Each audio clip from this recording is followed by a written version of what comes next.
Hi, നമ്മുടെ VIP സിഗ്നലിൻ്റെ update ആണ്. 4 entry കൊടുത്ത് 4 TP ആണ്.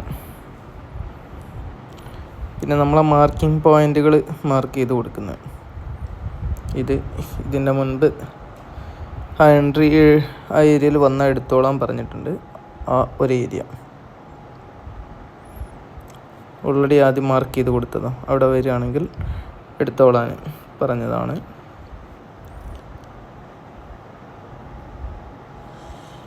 സെപ്പറേറ്റ് എടുക്കാനുള്ള കൊടുക്കുന്നുണ്ട്. പിന്നെ എടുത്ത വ്യക്തികൾ ലൈക്ക് ചെയ്താണ്. ചിലർ ലൈക്ക് ചെയ്യും, ചിലർ ലൈക്ക് ചെയ്യൂല. ഓക്കെ, പിന്നെ വേറൊരു മാർക്കിംഗ് പോയിൻ്റാണ് നെക്സ്റ്റ് ഡേ മോർണിംഗ് കൊടുത്ത ഒരു എൻട്രി. അതിൻ്റെ മാർക്കിംഗ് പോയിൻ്റ് ആ ഗ്രീന് 50-66 മാർക്കറ്റ് വന്നാൽ ബൈ എടുത്തോളാൻ പറഞ്ഞിട്ടുണ്ട്. അത് മാർക്കറ്റ് വന്നത് നമുക്ക് നോക്കാം.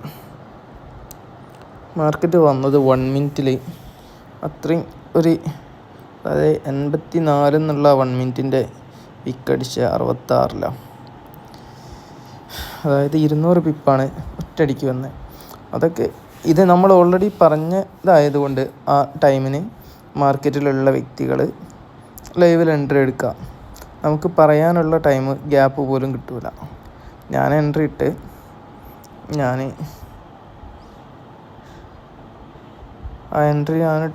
ഞാൻ നേരെ ഇങ്ങോട്ട് എടുത്ത ആളുകളുണ്ടോയെന്ന് ചോദിക്കുന്ന ആ ഒരു ടൈം, ഞാൻ എൻട്രി എടുത്ത സ്പോട്ടിൽ തന്നെ 50 പിപ്പ് മൂവാ ആ സ്പോട്ടിൽ ഇടുന്ന ടൈമാണ്. അത്രയും വോളിയത്തിലാണ് മാർക്കറ്റ്.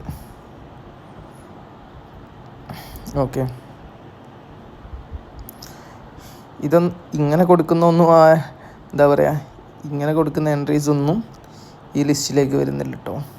ആ ലിസ്റ്റിലേക്ക് വരുന്ന എൻട്രി നമ്മൾ TP കറക്റ്റ് ടൈപ്പ് ചെയ്ത് TP സ്റ്റോപ്പ് ലോസും എല്ലാം കൊടുക്കുന്ന അത് മാത്രമേ അതിൽ മാർക്കറ്റ് ടൈപ്പ് ചെയ്തിടുന്നുള്ളൂ, അതിലേക്ക് ആഡ് ചെയ്യുന്നുള്ളൂ.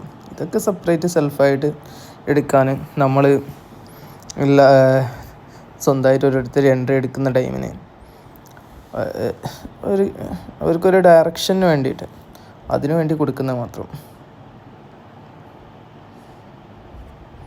പിന്നെ നമ്മൾ VIP, പിന്നെ നമ്മൾ NFPൻ്റെ ടൈമിന് എൻട്രി കൊടുത്തിട്ടുണ്ട്. NFPൻ്റെ ടൈമിന് സെൽ പോയിൻ്റ് പറഞ്ഞ് 29.8 അവിടെ നോർമൽ സെൽ പോയിൻ്റാണ്. മേജർ സെല്ല് 36 എന്നാണ് പറഞ്ഞത്. ഇവിടെ എഫക്റ്റ് ചെയ്യാതെ ആ 50 മിനിറ്റ് അതിൻ്റെ ഡീറ്റെയിൽ അതിൽ ഡൗണിൽ നേരെ വോയിസിൽ പറഞ്ഞിട്ടുണ്ട്. അത് കഴിഞ്ഞ് അവിടെ എത്തിയ ഞാൻ സെല്ല് പറഞ്ഞ്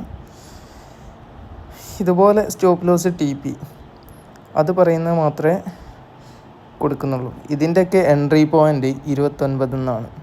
സ്റ്റോപ്പ് ലോസ് കൊടുക്കുന്നത് 31ആണ്. 20 പിപ്പേ ഉള്ളൂ. എല്ലാം അതുപോലല്ലേ, ചിലത് ഡിഫറെൻ്റ് ഉണ്ടാവും.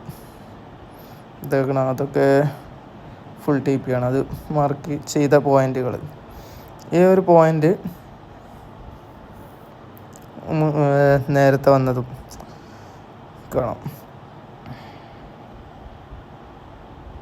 ഈ ഒരു പോയിന്റിലേക്കാണ് പിന്നെയും മാർക്കറ്റ് ഡൗൺ വന്നത്. അവിടുന്ന് പിന്നെ ബൈ നമ്മൾ കൊടുത്തിട്ടുണ്ട്. അത് ഫുൾ TP ഹിറ്റായി. അതിനുശേഷം ആ ഒരു പോയിൻ്റ് തന്നെ 72 നമ്മൾ സ്റ്റോപ്പ് ലോസ് പറയുന്നത്. ഇതിൻ്റെ ലോ മാർക്കറ്റ് വരുന്നത് 77-72. അവിടെ നിന്ന് നമ്മൾ ബൈ പറയുന്നത്. സ്റ്റോപ്പ് ലോസ് 72, അതും ഫുൾ TP ഹിറ്റ്. ഓക്കെ, ഇങ്ങനെ നമ്മൾ എൻട്രീസ് കൊടുക്കുന്നത്, ഇങ്ങനെ അപ്ഡേറ്റ് കൊടുക്കുന്നത്. പിന്നെ നോർമൽ ഗ്രൂപ്പിൽ ആദ്യം കൊടുത്ത അപ്ഡേറ്റ് ഡീറ്റെയിൽ കാര്യങ്ങളൊക്കെ അതിൽ ടെലഗ്രാമിൽ ഇൻസ്റ്റയിലാണെങ്കിലും എല്ലാത്തിലും ഉണ്ട്. ഇൻസ്റ്റയിലും യൂട്യൂബിലും എല്ലാത്തിലും ആദ്യം കൊടുത്ത സിഗ്നലിൻ്റെ ഡീറ്റെയിലുകളുണ്ട്, എൻട്രി പോയിൻ്റ് TP ഒക്കെ. പിന്നെ ആദ്യം കൊടുക്കല് H1-ലായിരുന്നു, ഇപ്പം ചെറിയ ടൈം ഫ്രെയിമിലാണ്. വലിയ ടൈം ഫ്രെയിമിൽ എൻട്രി കൊടുക്കാൻ കഴിയില്ല, സ്റ്റോപ്പ് ലോസിൻ്റെ റേഷ്യോ കൂടുതലായത് കൊണ്ട്.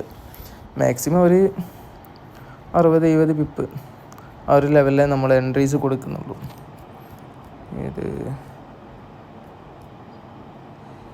ഇവിടെ കൊടുത്ത എൻട്രി ആണെങ്കിലും എൻട്രി പോയിൻ്റ് 37, 44 സ്റ്റോപ്പ് ലോസ് അന്ന് കൊടുത്ത ലാസ്റ്റ് എൻട്രി. ഈ ഒരു റേഷ്യോയിലാണ് എൻട്രി കൊടുക്കുന്നത്. മാക്സിമം ഇതൊക്കെ ഇപ്പോൾ എത്ര 70 വിപ്പാണ് സ്റ്റോപ്പ് ലോസ് വരുന്നത്.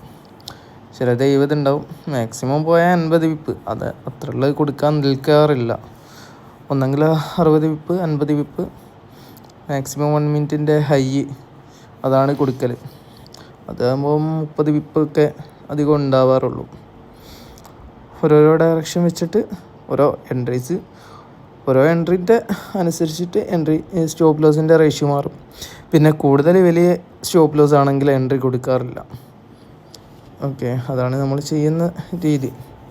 ഇതാണ് അന്ന് കൊടുത്ത ലാസ്റ്റ് എൻട്രിയും അതിൻ്റെ മാർക്കറ്റ് മൂവ് ചെയ്തതും എല്ലാ അപ്ഡേറ്റുകളും കൊടുത്ത് അന്നത്തെ ലാസ്റ്റ് TP ഹിറ്റായ 230 വിപ്പ്.